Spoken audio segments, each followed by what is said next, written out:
this is a raunchy movie. And if you see movies like The Hangover, you probably think you already won. I believe you already had the buzz around this movie. And if you've seen The Hangover, it's more in line with those kind of movies. But they kind of take it a level higher with this particular movie. There are scenes that I was like, okay, they decided to actually take it there, and they actually did it.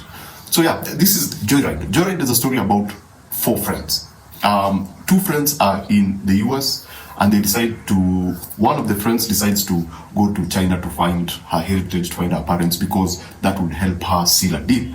And so in the process, she gets to go with her childhood best friend, who's joined by another friend.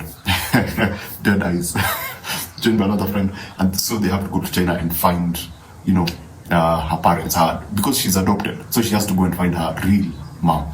So this movie takes on every kind of twist and turn. There's a huge twist at the end about the heritage of the main character. And she has to go to a totally different country to go and discover everything about herself. I don't want to spoil it for people, basically, because it's more enjoyable if it's not spoiled for people, because it has a fantastic twist, I think. So why did I love this film, and why would I recommend this film to you to see it on the big screen or either watch it on streaming? I would highly recommend this movie because it's actually a funny movie. And it's a funny movie, not in it's all the way funny. It has its funny moments that are properly placed to like intervene when the story starts to get heavy.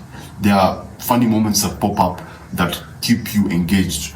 And if they were not there, the story would actually become sluggish. But they actually help in just keeping the story going. Now, apart from that, I like the fact that this is it's supposed to be a comedy, but it has a story, it has a core. It has that thing that keeps the story going, and there's a payoff.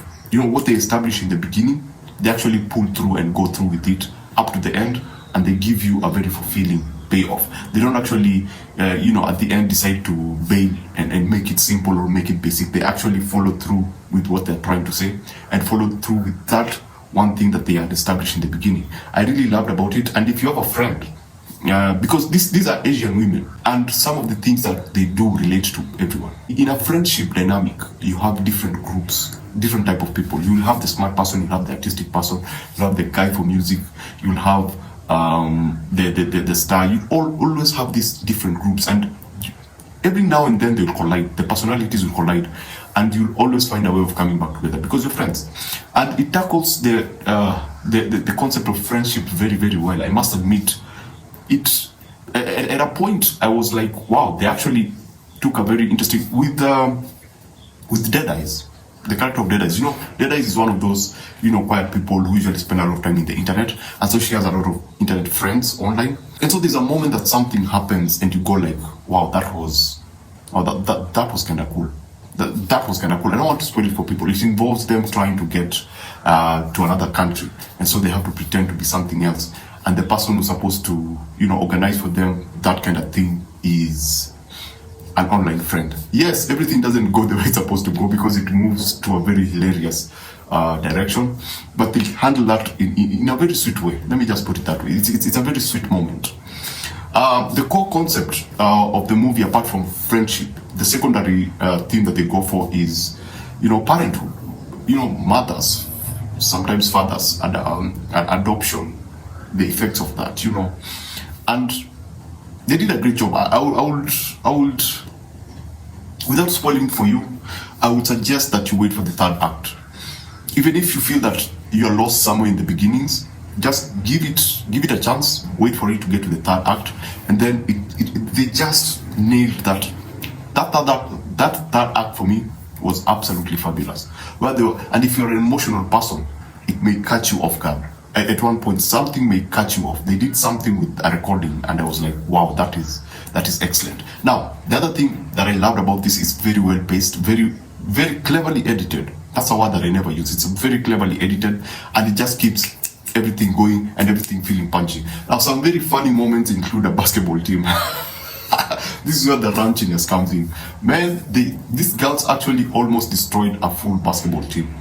Something happened somewhere in the middle, in the second act, and it's something that you can actually look forward to because things don't go the way they were supposed to go, and pelvises are broken, concussions and yeah, and many other things. There are tattoo jokes, there are really tattoos in weird places. There are like super weird camera shots that you go like, wow, that was really bold to actually do that. So Joyride is one of those movies that I would put on the same level with The Hangover, but it's way better in how it was able to execute its themes in terms of friendship and family. It's not one of those movies that you want to take anyone that you are close to. If they like movies like Hangover and they wish to see something extreme, this would perfectly work. If you have friends, take them to see this. Don't take. I would suggest you go take your parents, but just take your friends. Just go with your friends. It's a very good time, and it also tackles some really interesting concepts about racism and how Asian people are looked at, because they actually went to China and they were like, this Chinese person is from a different Chinese section, this is a different Chinese person. They're all in China, but they're like, this is a different Chinese person, this is a Chinese person from, I don't know, Hong Kong, this is a Chinese person from Taiwan. You know, some characters were able to edit. It's interesting to know how dynamic the Asian culture is. Let me just put it that way. So yeah, that's Joyride. Go see it if it's possible. I would give this 3.9 out of 5. I had a great time. It's a comedy, but it has a good story. And the story will keep you there. The comedy is not on your face. Yes, there are some things that they try that do not work, but generally, the comedy is sprinkled perfectly across the movie. It's not too much, it's not too little, it's just enough. I had a great time with this movie. So go see it if it's possible. Yeah, and basically that's it. If you've already seen Joyride, you can leave a comment. Let me know what you thought about the film. And remember to always watch what you enjoy and enjoy what you watch. Thanks for watching. Please subscribe so that I can see you on the next one. Thanks for watching.